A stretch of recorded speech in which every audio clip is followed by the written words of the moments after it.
इस्लाम एक जिंदा मजहब है। इस्लाम था, इस्लाम है और इस्लाम, इसमें किसी को शक नहीं है। कुरान पाक में भी रब ताला ने फरमाया, युरीदून लियुत्फिऊ नूर अल्लाहि बिअफ़वाहिहिम, लोग अपने मुंह के फूंक से अल्लाह का चिराग बुझाना चाहते हैं। व यअबल्लाहु इल्ला अन युतिम्मा नूरह, और अल्लाह तबारक व तआला इस चीज को होने नहीं देगा, वो अपने नूर को मुकम्मल करके रहेगा। दूसरी आयत में रब ताला फरमाता है, वल्लाहु मुतिम्मु नूरिही वलौ करिहल काफिरून, अल्लाह ताला अपने इस नूर को, नूर किसको कहा गया है? इस्लाम भी नूर है, कुरान भी नूर है और हुजूर की ज़ात भी नूर है। और इस नूर को रब तबारक व तआला सुबह क़यामत तक कायम रखेगा। वलौ करिहल काफिरून, काफिरों को अगरचे ये बात अच्छी ना लगती हो, किसी को अच्छी लगे ना लगे, लेकिन रब ताला इसको जिंदा रखेगा।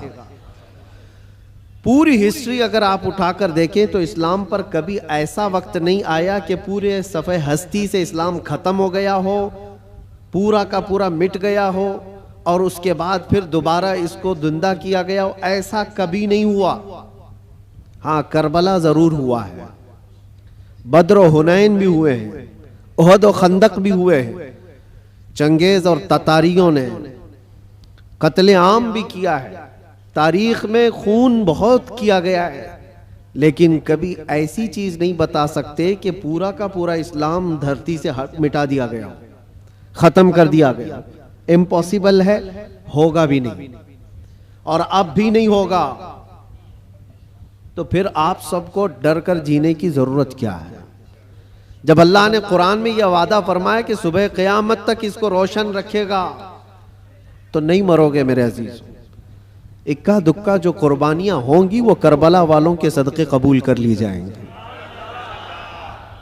कुर्बानियां जो होंगी, जो आज पेश की जा रही हैं, लेकिन इस्लाम था और इस्लाम है, इस्लाम रहेगा। इसकी हक्कानियत की बुनियाद पर यह जिंदा रहेगा, मुसलमानों की टोपियों से नहीं। तुम्हारे चलत फिरत की वजह से इस्लाम जिंदा रहेगा ऐसी गारंटी नहीं है। इस्लाम हक मजहब है, वो अपनी हक्कानियत की बुनियाद पर जिंदा रहेगा। कुरान अल्लाह का कलाम है, उसकी हक्कानियत की बुनियाद पर वो जिंदा रहेगा। ये तो हमारा और तुम्हारा इम्तिहान है कि हम इस पर कितने अमल करते हैं, हम इस पर कितने कारबंद रहते हैं, हम इस पर कितना यकीन करते हैं। आपसे मैं ये पूछता हूं, क्या इस्लाम के लिए जितने सीरियस हो आप, जितनी मोहब्बत करते हो, दिलो जान से चाहते हो, तो क्या इस्लाम के लिए आप हकीकत में सीरियस हो, हकीकत में मोहब्बत करते हो? अगर हकीकत में मोहब्बत करते हो तो क्या इस्लाम को अपने घर में भी पसंद करते हो? आप तो बोलेंगे कि हाँ, इस्लाम को मैं घर में पसंद करता हूं। अपनी जात पे इस्लाम को पसंद करते हो? सबसे बड़ी बात है, ये जिम्मेदारी की बात है कि जिस चीज से आप मोहब्बत करते हो वो चीज आपके घर में होना चाहिए। तो आप एक नजर जाकर देखें कि मेरे घर में इस्लाम नजर आता है या नहीं। मेरी औरत पर, मेरी बच्चियों पर, मेरी बहनों पर इस्लाम दिखता है कि नहीं दिखता? ये तुम्हारी जिम्मेदारी है। सड़कों पर इस्लाम जिंदाबाद के नारे लगाना और घरों से इस्लाम को दूर करना, ये नाइंसाफी है। या हम इस्लाम के साथ नाइंसाफी कर रहे हैं। अगर आपको इस्लाम पसंद है तो अपने घर में भी पसंद हो, अपने चेहरे पर भी पसंद हो, अपने लिबास में भी पसंद हो। लेकिन जो दुगली पॉलिसी आप उसको अमल कर रहे हो कि जुबान से इस्लाम के पसंद होने का नारा लगाते हो और जब अमल के मैदान में आए तो किसी और के अमल पर चल पड़ते हो। एक बात याद रखना ऐ नौजवानों, बहुत सारी आज ऐसी हरकतें मैं देखता हूं, ट्रेंड बनता जाता है। किसी सेलिब्रिटी को देखना और उसके फैन हो जाना, दुनियावी एतबार से, इस्लामी एतबार से नहीं। और नौजवानों ने नक्शे सब बदल डाले, कपड़े भी फाड़ कर पहनने लग गए, कानों में बालियां भी डाल ली, नथ आनी बाकी है और चूड़ियां पहनना भी बाकी है। लेकिन तकरीबन जो कोई पर्दे सीमी में तुम्हें दिखाएगा, यानी टेलीविजन पर कोई बहुत ज्यादा मुजरे करके दिखाएगा, वो तुम्हारा आइडियल बन जाता है, उसकी हरकतों पर अमल करने लग जाते हो। मैं फलां एक्टर का फैन हूं, कोई लड़की कहती है फलां एक्ट्रेस की फैन है, और सब कुछ वही चाहिए, कपड़े भी वही, किरदार भी वही, नाक नक्शा भी वही, सारी चीजें। एक बात याद रखना, जिसके अखलाक पर तुम अमल करके दुनिया में फैशनेबल कहलाना चाह रहे हो, वो तुम्हें कभी देखने नहीं आता, कभी नहीं देखने आता। तुम चाहे यहां से चीखते रहो, चिल्लाते रहो, मैं तुम्हारा फैन हूं, उसको पता भी चलता है नहीं पता क्या मालूम। खामखा किसी के पीछे भागे भागे फिर रहे हो, वो कभी नहीं देखता कि मेरी तरह कपड़ा पहन रहा है, मेरी तरह चेहरा बना रहा है, मेरी तरह बाल का स्टाइल रखता है, कभी नहीं देखता। लेकिन एक बात याद रखो, ताजदारे मदीना रसूल करीम सल्लल्लाहु अलैहि वसल्लम के अखलाक पर जो अमल करता है, कसम खुदा की दुनिया के किसी भी कोने में रहो, आमिना के लाल तुम्हें मुलाहिजा फरमा रहे, रसूल पाक सल्लल्लाहु ताला अलैहि वसल्लम तुम्हें देख रहे हैं। और ये बात इतनी प्यारी है, जिसको दिखाने के लिए तुम्हें करना चाहिए वो देख नहीं रहा दुनिया वाला, लेकिन रसूल मुख्तार सल्लल्लाहु ताला अलैहि वसल्लम की अगर एक सुन्नत पर कोई अमल करता है तो वो आका अपनी कब्र से देखकर मुस्कुराते हैं। तुम्हारे आमाल उनके पास हर जुमेरात पेश किए जाते हैं, हर जुमेरात को उम्मत के आमाल हुजूर के पास पेश किए जाते हैं। हुजूर पाक सल्लल्लाहु अलैहि वसल्लम फरमाते हैं, मैं अपने हर उम्मती को उसके बाप के नाम से पहचानता हूं, हर उम्मती को उसके बाप के नाम से पहचानता हूं। अब आप सोचो, कल जुमेरात है, हुजूर पाक सल्लल्लाहु अलैहि वसल्लम की बारगाह में फिर फरिश्ते हमारे हफ्ते भर के अमाल लेकर जा रहे होंगे, और सारी खबरें वहां पर पहुंचती हैं। अल्लाह के नबी सल्लल्लाहु ताला अलैहि वसल्लम फरमाते हैं, अगर अच्छे अमाल मेरे पास आए तो मैं खुश हो जाता हूं, अल्लाह का शुक्र बजा लाता हूं, और बुरे अमाल मुझ तक पहुंचाए जाते हैं तो गम होता है और मैं इस्तिग़फ़ार करता हूं। कितने जमाने तक हुजूर पाक सल्लल्लाहु अलैहि वसल्लम को गम पहुंचाते रहोगे, कब तक? इसीलिए मेरे अजीजों, आज के दौर में खास तौर पर ऐसे जो हालात आते हैं, ईद, बकरीद, मीलाद या जो भी ओकेशंस आते हैं, इसमें तुम्हारी जिम्मेदारियां बढ़ जाती हैं, तुम्हारे अखलाक और किरदार पर पूरी दुनिया नजर रखती है, हर एक देखना चाहती है। और हकीकत में देखा जाए तो तुम हुजूर पाक सल्लल्लाहु ताला अलैहि वसल्लम के तर्जुमान हो, तुम्हारे अखलाक देखकर लोग हुजूर को पढ़ने की कोशिश करें।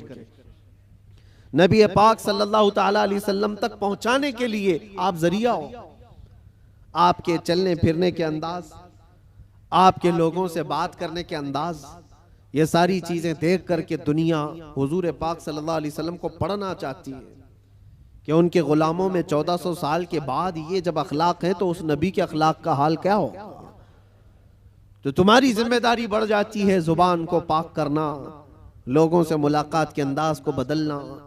अजीज़ान गिरामी वक़ार, नौजवानों पर आज बहुत सारी जिम्मेदारियां हैं। एक बात मैं आपको बताऊं, एक प्रोपेगेंडा जो फैलाया गया, मुसलमान सख्त होता है और मुसलमान खूनी होता है, कातिल होता है, आतंकी होता है, या फिर लूट मार चोरी हर तरह की चीजें इसके ऊपर थोप दी गई। यूरोप की दुनिया में भी ये बहुत फैलाया गया है ताकि डर के मारे कोई इस्लाम को पढ़ना भी ना चाहे। तकरीबन आज से 13-14 साल पहले की बात मैं आपको बता रहा हूं, उससे भी ज्यादा पहले अफगानिस्तान में जब हालात बहुत खराब थे, वहां पर नेटो की सारी फौजें उतरी हुई थीं, एक बड़ी जंग चल रही थी।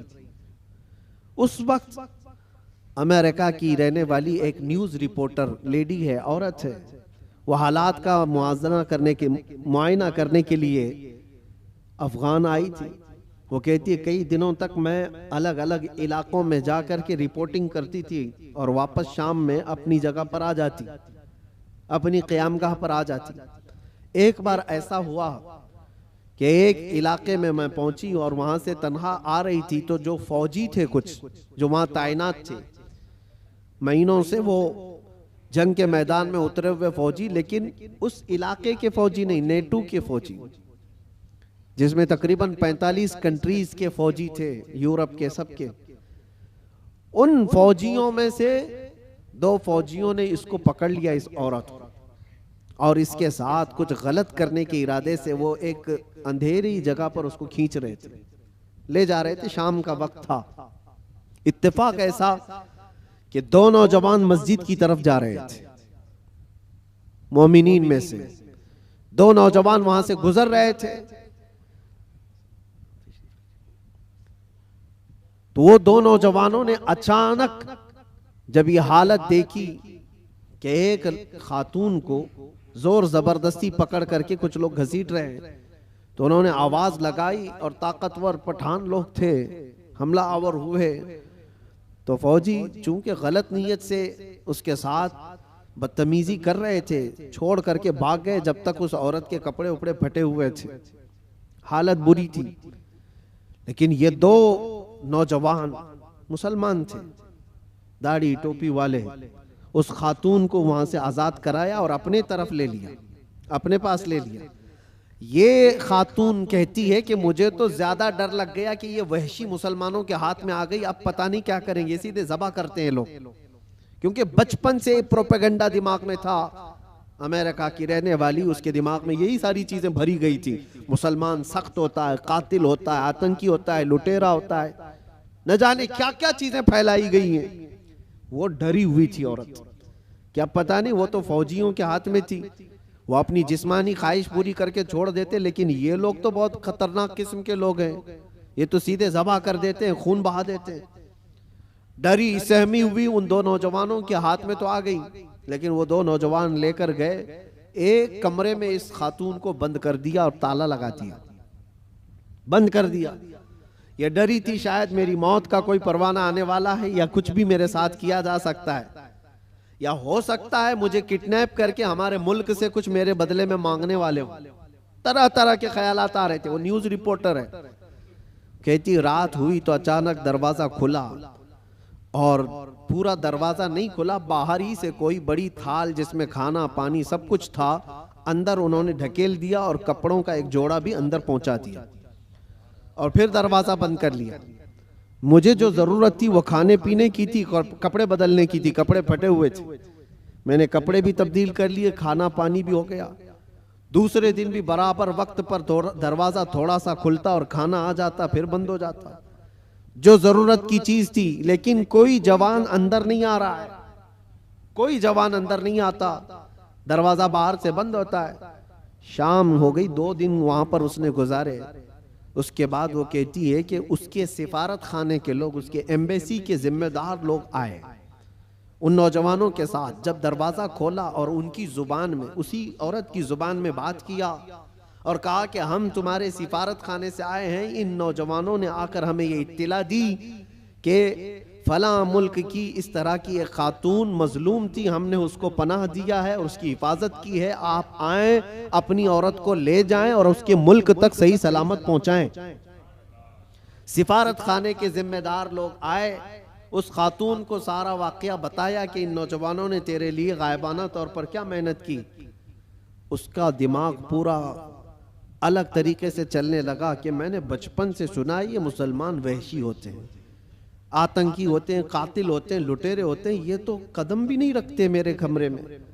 मैं भी औरत हूँ, खूबसूरत हूँ, जिस्म मेरे पास है, लेकिन कभी इन्होंने देखा भी नहीं मुझको। 3 दिन उनके पास गुजारी और उसके बाद जब सिफारत खाने के लोग जिम्मेदार आए और उसको आज़ाद करवाया, वहाँ से ले जा करके वो उसके वतन तक पहुँचाया। वहाँ जाने के बाद उस खातून ने जो रिपोर्ट तैयार की, पूरी अपने सफ़र की रुदात लिखी, सारा सफ़र लिखा और इस हादसे को भी लिखा, और फिर ऐलान किया जो मुझे पढ़ते हैं, जो मुझे सुनते हैं, वो गवाह हो जाएं कि मैं इस्लाम को कबूल करती हूँ। इससे बेहतर मेरी इज्जत की हिफाजत मुझे कहीं और नजर नहीं आती। इसलिए कि औरतों की असल हिफाजत और उनकी इज्जतों की देखभाल अल्लाह करीम ने जो फरमाया और उसके नबी रसूल करीम सल्लल्लाहु अलैहि वसल्लम ने जो फरमाया, वो आज भी ईमान वालों के अंदर मौजूद है।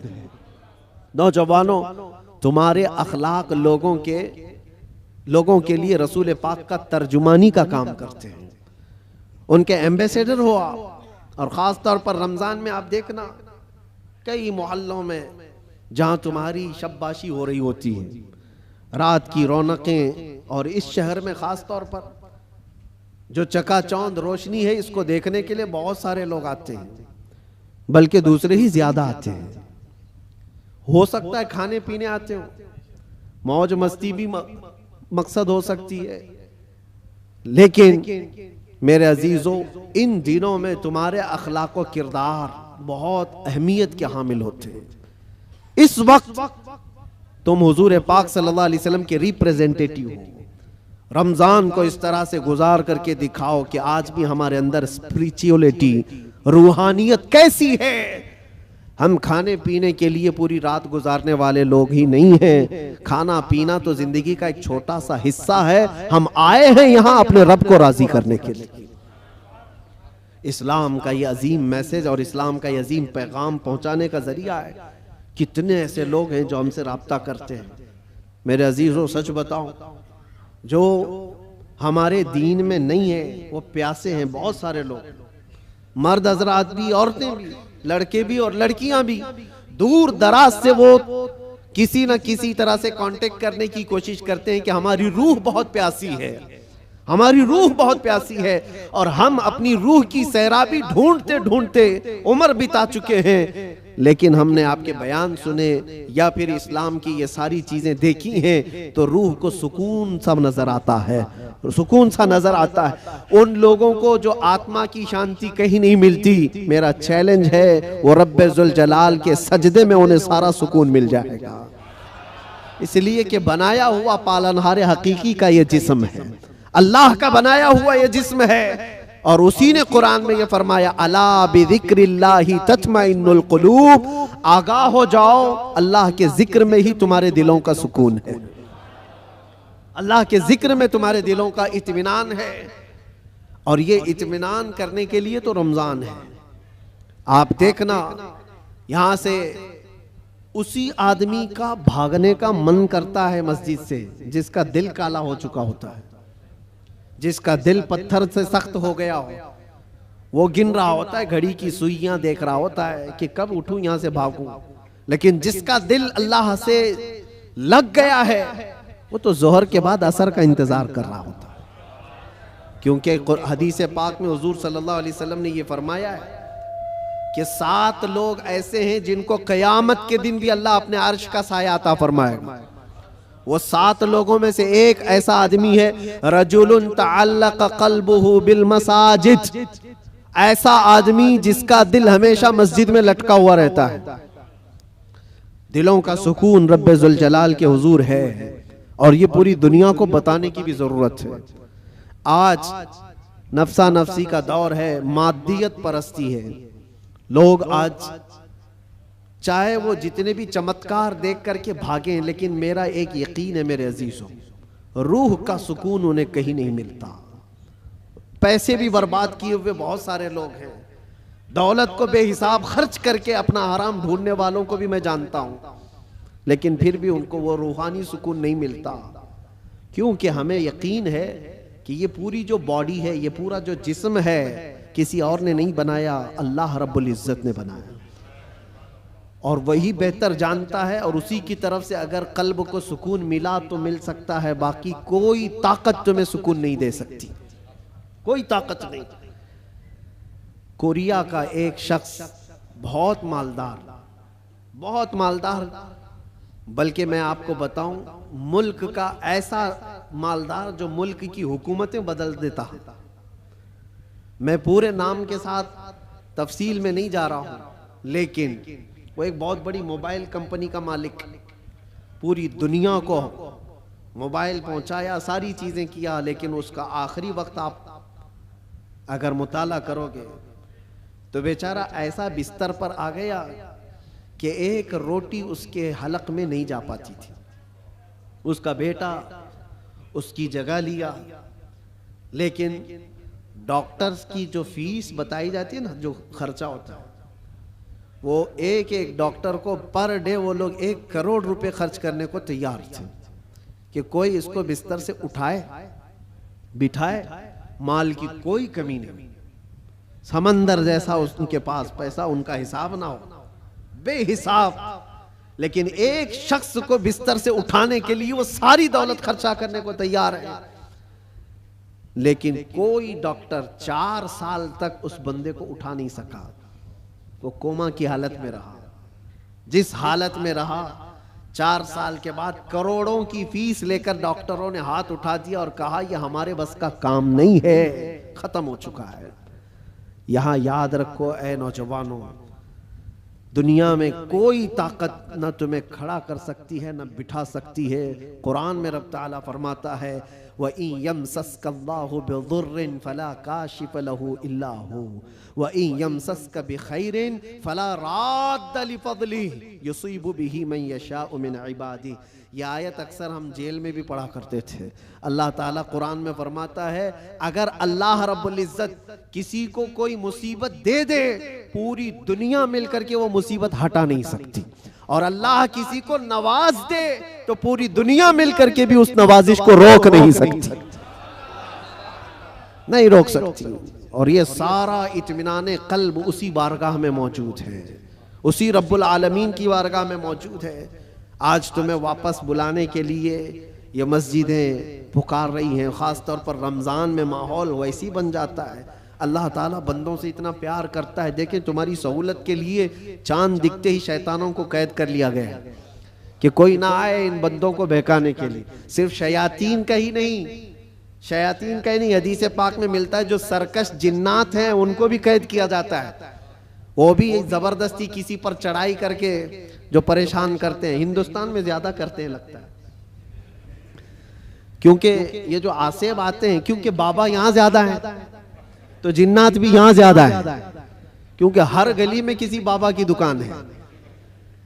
और जिन्नात भी यही सोच कर के आते होंगे कि इनका धंधा चलने लगे यहीं से।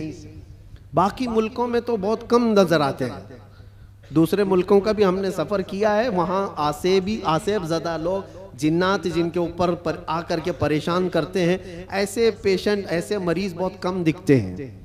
वो मुझे अभी तक पता नहीं वजह क्या है कि जिन्नात हिंदुस्तान में ज्यादा क्यों है, जो लोगों के ऊपर चढ़ते हैं, सवार होते हैं। खैर, और अगर कोई रमजान में भी ये आसेबी मामलात का शिकार हो करके या बीमार ज़दा लगता है, तो मुझे नहीं लगता कि हकीकत में उस पर कोई जिन्नात है। ये तो हदीस पाक में है कि जो सरकश जिन्नात हैं, चांद दिखते ही रमजान के उनको कैद कर लिया जाता है। फिर क्या चीज है तुम्हारे पास जो तुम्हें बहका कर ले जाए? शयातीन नहीं है, जिन्नात नहीं है, माहौल रब ताला ने साजगार करके दिया है तुम्हें। तुम रातें इसके क़याम करो, इसके दिन में रोजे रखो, और फिर इतना ही नहीं बल्कि ड्यूटी लगा दी गई हो कि रोजा रखना है, नमाज पढ़ना है, उस पर अजर का इतना बड़ा वादा किया गया, इतना बड़ा वादा किया गया। हदीस पाक में मिलता है मन कामा फी रमज़ान ईमानन व एहतिसाबन गुफ़िर लहू मा तक़द्दम मिन ज़ंबि औ कमा क़ाल रसूलुल्लाह सल्लल्लाहु अलैहि वसल्लम। जिसने रमजान की रात को क़याम किया ईमान के साथ, पीछे जो कुछ भी किया था सब अल्लाह माफ फरमाएगा, जो कुछ भी किया हो सब माफ कर दिया जाएगा। इसमें यह नहीं कहा गया है कि छोटा बड़ा अलग अलग, बल्कि जो कुछ भी उससे हुआ है अब तक अल्लाह माफ फरमाएगा। इतने बड़े अजर का वादा है। रमज़ान तुम्हें पाक करने के लिए आया, रमज़ानुल मुबारक तुम्हें रब ताला के करीब करने के लिए आया। रोज़े भी फ़र्ज किया रब ताला ने, तो ये फरमाया लअल्लकुम तत्तकून, तुम पर रोज़े इसलिए फ़र्ज किए गए कि तुम्हें तकवा आ जाए, तुम परहेजगार बन जाओ। तो रब तबारक व ताला का ये हुक्म है। हम तो माइल बकरम हैं, कोई साइल ही नहीं। रोज इसकी रातों पर रब ताला निदा फरमाता है, कोई मुझसे बख्शिश तलब करे मैं उसे माफ करूं। लेकिन लोग कहां पर हैं? बहुत सारे हालात ऐसे बिगड़े हुए हैं कि तुम्हारी रातें बख्शिश तलब करने की थी, तुम कैरम बोर्ड पे बैठे हुए हो, रात भर बकरे लड़ा रहे हो, मुर्गे लड़ा रहे हो, चेस खेल रहे हो, क्रिकेट के फुटबॉल के ग्राउंड सजाए जाते हैं। ये रमजान इसके लिए आता है। अफसोस है, मैं तो कहता हूं उन लोगों पर तुफ है, लानत है। रमजान को भी इंटरटेनमेंट का जरिया बना दिया। लोग तो, हमारे बुजुर्गों में पहले ये होता था, बुजुर्गों की का मतलब औलिया कामिलीन की बात नहीं कर रहा हूं, घर के बड़ों का भी हाल था। अब तक बहुत सारे घरों में रमजान के आते ही टीवी पर पूरा पर्दा डाल देते थे, चादर उड़ा देते थे, बहुत सारी चीजें।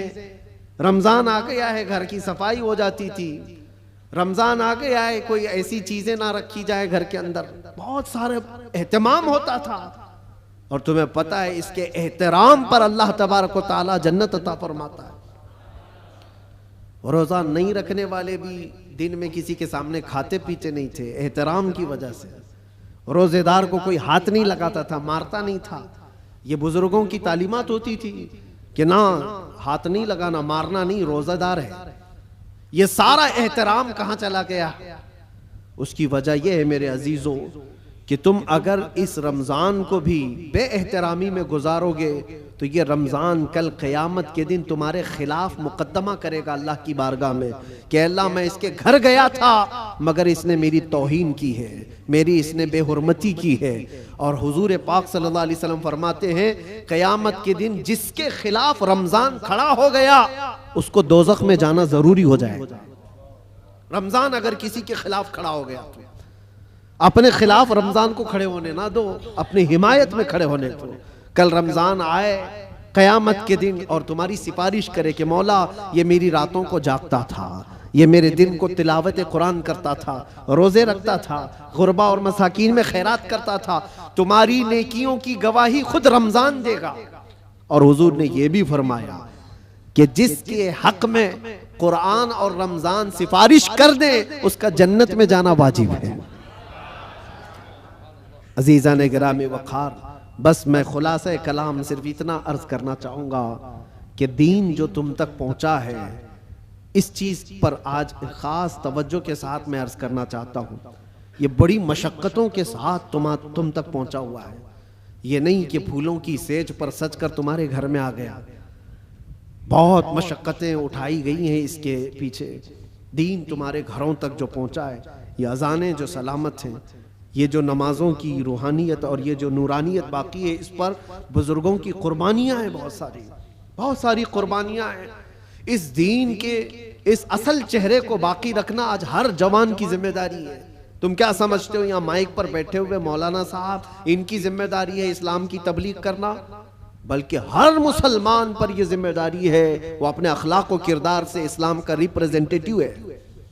तुम्हारी जिम्मेदारी है इसको सही सलामत बचा रखना अपने घरों में। दूसरे क्या क्या कर रहे हैं इसकी तरफ अभी छोड़ दो, कीड़े वैसे ही मर जाएंगे। मौसम पर कीड़े आते हैं, होता है ना, कोई एक मौसम आता है बारिश से पहले बहुत कीड़े दिखते हैं, कोई इलाज ही नहीं होता। क्या किया जाए, क्या किया जाए? उनका इलाज इतना ही होता है मौसम जाए तो खत्म ही होते हैं। वैसे ही इस्लाम के मुतालिक, कुरान के मुतालिक, नबी पाक सल्लल्लाहु अलैहि वसल्लम की ज़ात के मुतालिक हर्जा सराई करने वाले, दुश्मनी पैदा करने वाले हर ज़माने में आते हैं, लेकिन उनका एक ख़ास मौसम होता है। उसके बाद फिर इस्लाम उसी आबो ताब के साथ चमकता रहता है। इस्लाम वैसे ही चमकता रहेगा।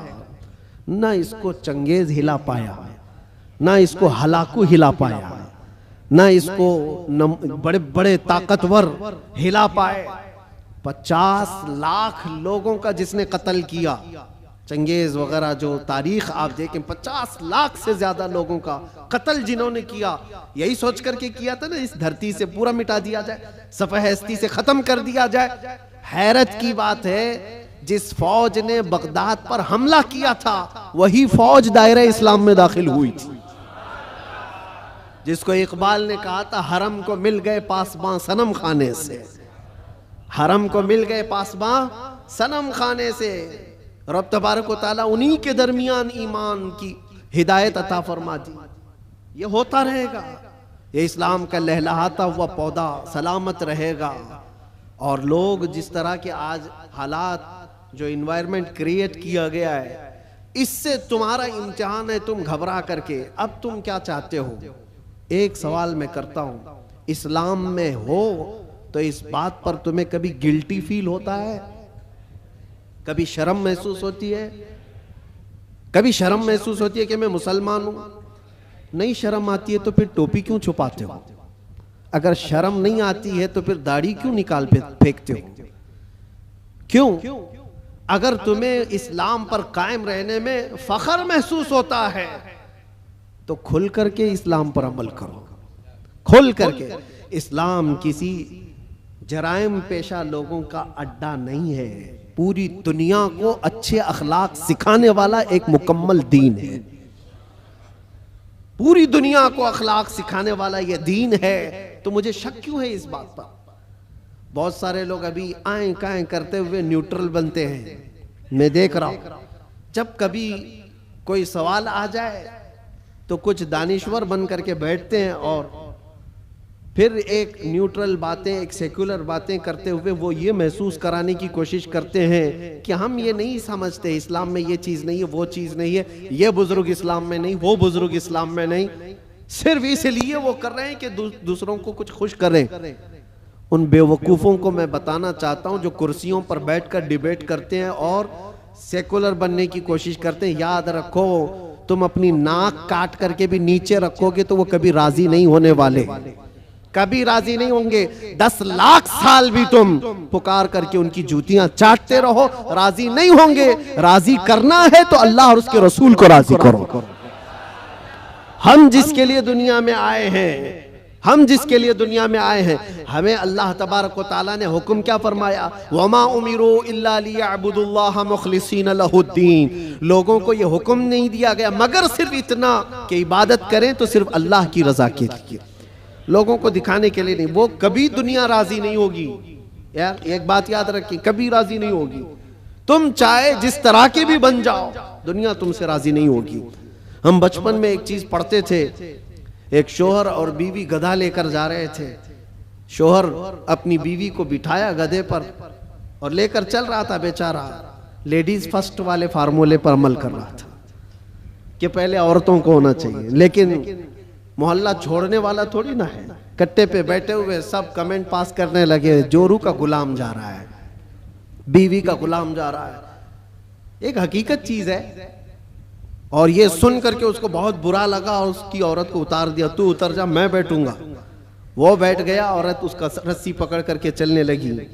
आगे गया था, दूसरे मोहल्ले वालों ने पुकार कर कहा, जालिम आदमी औरत को चला रहा है, खुद बैठा हुआ है। उसके बाद उसने कहा कि रहने दो, दोनों बैठ जाते हैं। दोनों बैठ गए तो तीसरा एक मोहल्ला आया और कहा, कितने जालिम है, एक सवारी है, दो बैठे हुए हैं। वो बेचारा गधा झुका जा रहा है, उस पर रहम नहीं करते लोग। कहा कि दोनों उतर जाते, खाली लेके चलते। चौथे मोहल्ले वालों ने कहा, पागल लोग हैं, सवारी है फिर भी चल के जा रहे हैं, करे तो क्या करे आदमी। एक बैठे तो लोगों को तकलीफ, दो बैठे तो लोगों को तकलीफ, ना बैठो तो तकलीफ। ये कोई एक लतीफा नहीं, दुनिया का मिजाज यही है। तुम टोपी पहनो तो तकलीफ, दाढ़ी रखो तो तकलीफ, सब निकाल कर नंगे फिरो तो भी तकलीफ। दुनिया कभी तुमसे राजी नहीं होती। हाँ, एक फार्मूला याद रखो, जैसे हो तैसे हो, फटे पुराने कपड़े ही क्यों ना हो, एक सजदा करो मौला राजी हो जाता है। एक सजदा करो मौला राजी हो जाता है। इसी को इकबाल ने कहा था, वो एक सजदा जिसे तू गिरा समझता है, 1000 सजदों से देता है आदमी को नजात। जगह जगह झुकने से तो बेहतर है, लोगों को राजी करने से तो बेहतर है कि मौला को राजी करो। इसलिए कि कुरान में क्या पढ़ा है आपने, इन्ना लिल्लाही व इन्ना इलैहि, जिसका तर्जुमा क्या होता है, हम अल्लाह के लिए हैं और अल्लाह ही की तरफ लौटने वाले। हर मरने वाले के देख करके पढ़ते हैं कि नहीं पढ़ते? इसका मतलब क्या है, हम अल्लाह ही के लिए हैं और अल्लाह ही की तरफ लौटने वाले। कुरान में कितनी जगह अल्लाह ने फरमाया, व इलैहि तुरजऊन व इलैहि नुशूर, तुम उसी की तरफ फेरे जाओगे, उसी की तरफ जमा किए जाओगे। जब तुम्हारा अकीदा ये है कि जाना एक ही जगह है, तो ऐरे गैरे नत्थु खेरे को मनाने की क्या जरूरत। जिसकी बारगाह में सारा फैसला होना है उसी को राजी करते हैं, और वो राजी बहुत जल्दी होता है। दुनिया जल्दी राजी नहीं होती। इनके साथ क्या क्या नहीं करते हैं। हमने देखा है बेचारे 40-40 साल पार्टी में थे, उसके बाद फिर निकाल कर उनको फेंक दिया गया और उनको पता नहीं कौन सी मंडली में बिठा दिया गया। ये दुनिया है, तुम्हारी खिदमतों को नहीं देखती। एक दिन अगर तुमसे कोई बुराई हुई तो पिछले 40 सालों पर पानी डाल दिया जाता है। और वो रहमान है, वो रहमान है जिसकी एक मिसाल मैं आपको बताऊं। मसनवी शरीफ में मौलाना रोम फरमाते हैं, जन्नतुल बकी में एक 80 साल का बूढ़ा रो रहा था। कौन था ये? बांसुरी बजाता था, लोगों को अपनी सुरीली आवाज से बजा बजा करके धुन में मस्त करता था। इस पर लोग उसको पैसे देते थे। जिंदगी पूरी गुजरी इसी में, ये बजाने में। और जब बांसुरी बजाता था तो बेहतरीन लय थी उसके पास, बेहतरीन तर्ज थी और उस पर लोग वाह वाह करते थे, पैसे देते थे। लेकिन कब तक बजाएगा? जब बूढ़ा हुआ तो सांस फूलने लगी, अब वो लय टूट जाती थी, भद्दी लगने लगी। लोग तो सुनते भी नहीं थे, उल्टी सीधी बातें करते थे कि बूढ़ा हो गया, अभी ये बजाता है, इससे तो होता भी नहीं है। लेकिन बेचारे के पास उसके अलावा कोई फन था भी नहीं। करता तो क्या करता, उसकी कमाई का एक ही जरिया था ये बांसुरी बजाना, और इसको बजा करके लोगों को खुश करता था। लेकिन जब उसने देखा कि अब दुनिया एक फूटी कोड़ी भी देने को तैयार नहीं, फाके पे फाके आ गए, मरने की हालत आ गई, 80 साल की उम्र है। ये जमाना हजरत उमर फारूक का है। उस वक्त ये बूढ़ा जन्नतुल बकी कब्रिस्तान मदीने तैयबा का आया और उस बांसुरी को अपने घुटने से तोड़ डाला, तोड़ दिया और कहा फेंक दिया। कहा ऐ खालिके कायनात, तूने मुझे पैदा किया, लेकिन अगर मेरे हिस्से में रिस्क नहीं है तो मुझे मौत दे, मैं कब्रिस्तान में खड़ा हूं। मैं अब किसी और पर बोझ ना बनूं, मैं यहीं मरूं और यहीं सो जाऊं, मुझे माफ कर दे मौला। वो रोता रहा। जब हालात का मारा हुआ आदमी मौला की बारगाह में रोता है ना तो उसका दिल भर आता है। हालात का मारा हुआ जब रोता है तो उसके रोने की आवाजें आसमानों को चीर देती। तुम्हें अंदाजा नहीं, यूं ही रोने वाला अलग है, लेकिन हालात से मारा हुआ, दिल का टूटा हुआ जब रोता है तो उसकी आवाजें सातवें आसमान के ऊपर जाती हैं। रोया, बेइंतहा रोया और गिर करके वहीं सो गया। न खाना है न पानी है, कई दिनों का भूखा है। अल्लाह अकबर। ये ज़माना है हज़रत उमर फारूक रदी अल्लाह ताला अन्हु मस्जिद नबवी शरीफ में है और वो पढ़ते पढ़ते हज़रत उमर को ऊँग आई और जैसे ही उनको ऊँग आई ख्वाब में रसूल पाक तशरीफ लाए। फरमाया उमर जल्दी उठो, अपने घर से खाना पानी लो और जन्नतुल बकी में अल्लाह का एक मेहमान खड़ा है उसे खिलाओ। हज़रत उमर गए, कुछ नहीं देखा, कौन है क्या है पता नहीं है, कौन है मालूम नहीं। हुक्म हुआ, घर गया, घर गए और तोशादान लिया, जो खाने पीने की चीजें मैसर थी सब लेकर के फौरन जन्नतुल बकी आए। देखा कि कौन है यहाँ पर, इतनी रात गए, कौन बंदा होगा। तलाश करते करते दरमियान में पहुंचे तो एक बूढ़े को वहां पर गश खाए हुए पड़ा हुआ देखा, उसको उठाया। जैसे ही उठाया वो कांपने लगा। वक्त का बारौब खलीफा सामने खड़ा है, वो कैसर और किसरा जिससे कांपते हैं वो उमर फारूक खड़े हैं। बूढ़ा सोचने लगा कहीं कोड़े ना पड़ जाए, मेरी सजा का कोई वक्त तो नहीं आ गया है। उमर इब्न खत्ताब सामने खड़े हैं, कपकपी तारी थी। पूछा अमीरुल मोमिनीन क्या बात है? कहा मुझे तो नहीं पता क्या बात है, लेकिन मुझे खाना देकर भेजा गया तुझे खिलाने के लिए, तुझे खिलाने के लिए। उठ, कई दिन से तू भूखा है, कई दिन से तू प्यासा है। वो रोने लगा और उसके बाद तोशादान लिया और फिर पूछा किसने भेजा आपको खाना देकर, कौन कहा है? कहा कौन कह सकता है, हम गरीबों का आका, हम बेसहारों का सहारा, वो यतीमों का मावा व मलजा, हाँ जिसको हर उम्मती के दर्द का एहसास है, वो ख्वाब में तशरीफ लाए।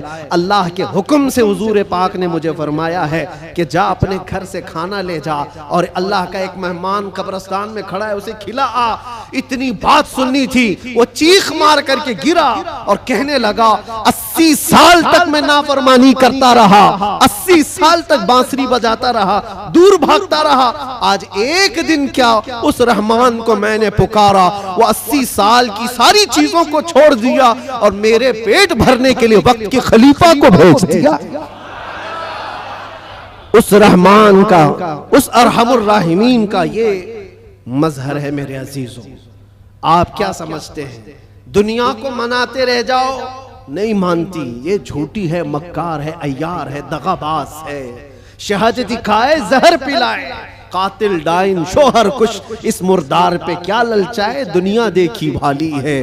सुना जंगल रात अंधेरी छाई बदली काली है, सोने वालों जागते रहियो चोरों की रखवाली है। आंख से काजल साफ चुरा ले या वो चोर बला के हैं, तेरी गठरी ताकी है और तूने नींद निकाली है, वो तो निहायत सस्ता सौदा बेच रहे हैं जन्नत का, हम मुफलिस क्या मोल चुकाएं, अपना हाथ ही खाली है।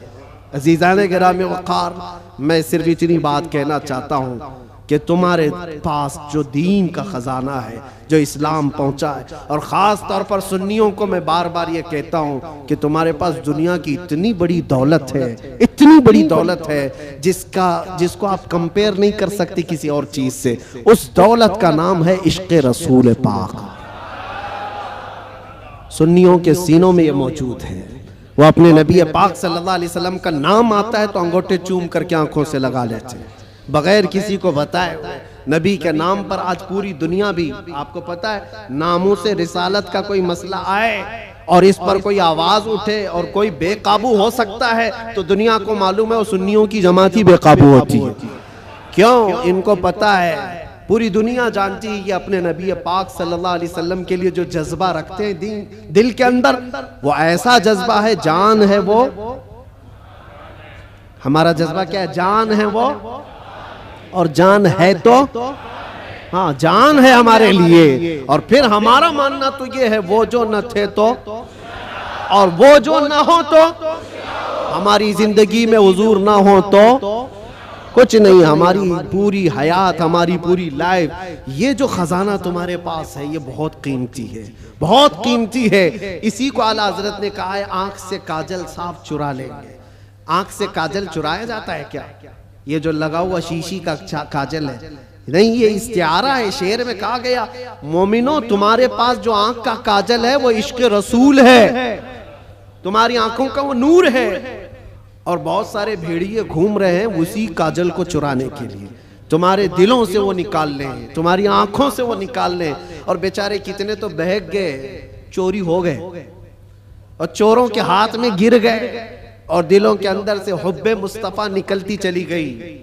तो उन चोरों के हाथ न लग जाओ, तुम अपने इश्क रसूल की हिफाजत करो, इस पे कोई कंप्रोमाइज। हुजूर पाक की इज्जत, हुजूर पाक की मोहब्बत जो तुम्हारे पास एक बहुत बड़ा खजाना है, इस पर कोई कंप्रोमाइज करोगे? नहीं करो। ये सहाबा का मसलक है, सहाबा का मजहब है। मक्का मुकर्रमा में एक सहाबी को सूली पर लटका करके कुफ्फार और मुशरिकीन ये कह रहे थे, उनके नाखूनों को पकड़ से खींच रहे थे, उनकी नाक काट रहे थे, कान काट रहे थे, होंठ काट रहे थे और आंखों में गरम सलाइयां फेर रहे थे। और फिर कह रहे थे कि देखो तुम्हारी जगह मोहम्मद होते तो कितना अच्छा होता। तुम आराम कर रहे होते, उनके नाम पर तुम कटे जा रहे हो, मरे जा रहे हो। सब कट चुका था, तब जोश में वो सहाबी बोलने लगे, खबरदार, मेरे जिस्म के अभी 1000 टुकड़े हो जाएं मैं बर्दाश्त करूंगा, उस नबी पाक के तलवे में कांटा भी चुभे ये मुझे गवारा। ये दौलत जिसकी हिफाजत ये सहाबा का मसलक है, ये सहाबा का मजहब है, जिसके तुम अमीन हो, जिसके तुम अमानतदार हो। आज पूरी दुनिया वो चीज खींचना चाहती है। हालात जो कुछ भी हो, जब भी हुजूर पाक की मोहब्बत की बात आए, सारी चीजें एक तरफ, मेरे नबी की जात एक तरफ। और फिर मैं उसी पर आकर गुफ्तगू खत्म करता हूं। मेरे अजीजों, मनाना है तो अल्लाह और उसके रसूल को मनाओ। दुनिया कभी तुमसे न मानेगी, ये कभी नहीं मानी थी। और जिन्होंने इनकी गुलामी की है वो आज देख रहे हैं उनकी हालत क्या है। वो ऐसी हालत हो गई, धोबी का कुत्ता, न घर का न घाट का, इधर के भी नहीं रहे उधर के भी नहीं रहे। जिन्होंने गुलामी की है, इस तरह से अपनी जिंदगी ना गुजारो।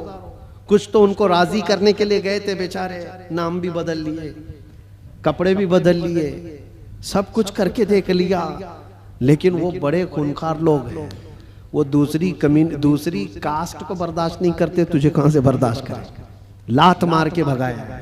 कई जगहों पर ये हालात तारीख में पढ़ते आओ। इसलिए राजी करना हो तो अल्लाह उसके रसूल को राजी करो। और वो अभी मैंने वाकया बताया है, कितनी जल्दी मौला राजी होता है, कितनी जल्दी मौला राजी होता है।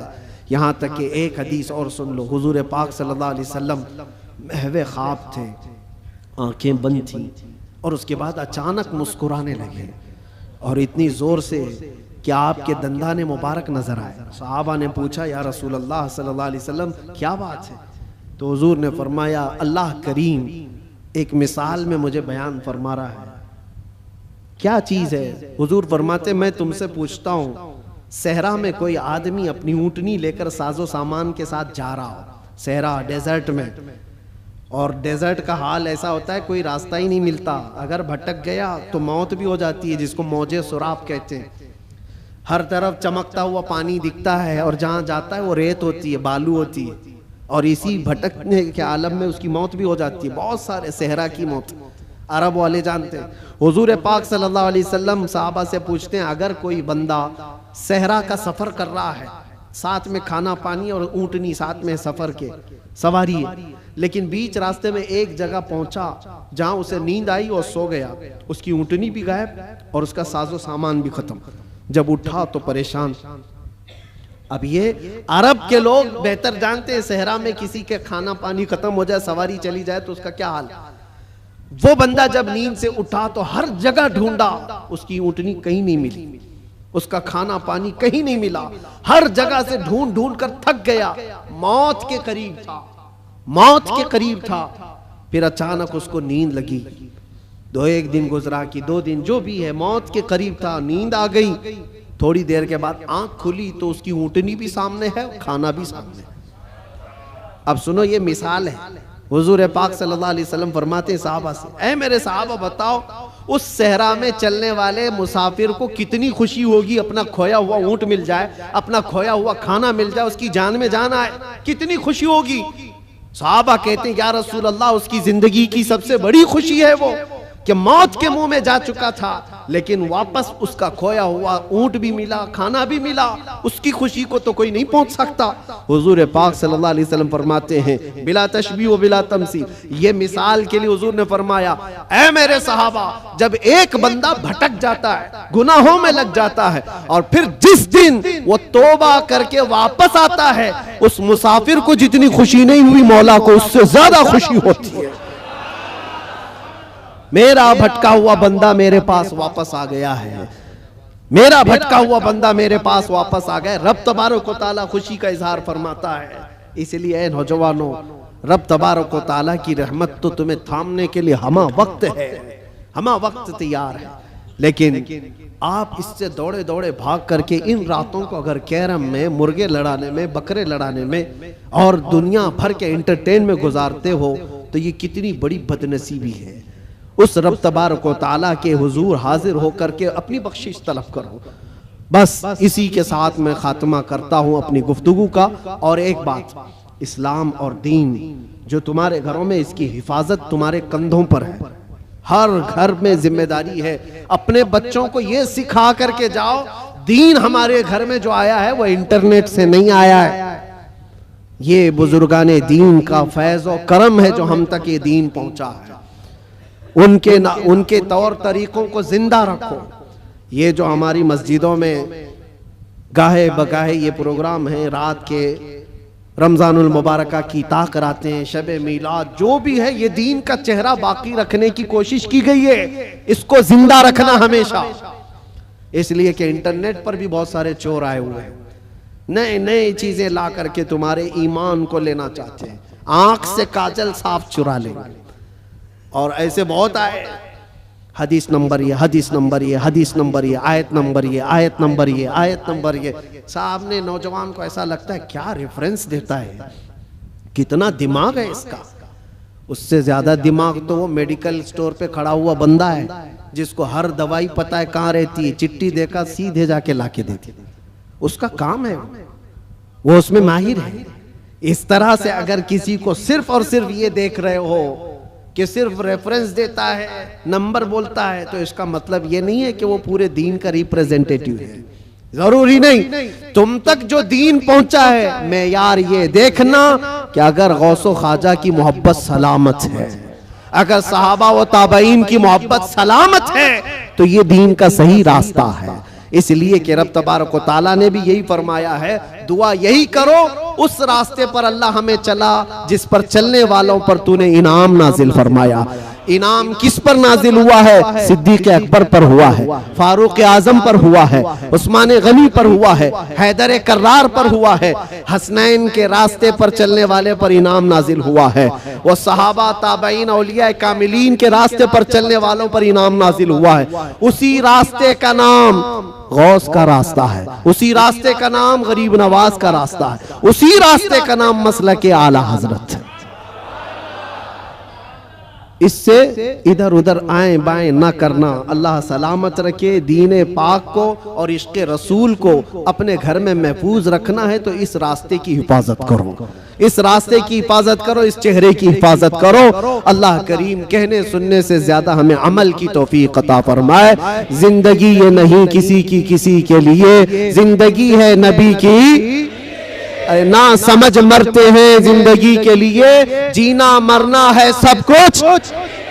लब्बैक या रसूल अल्लाह, लब्बैक या रसूल अल्लाह, लब्बैक या रसूल अल्लाह।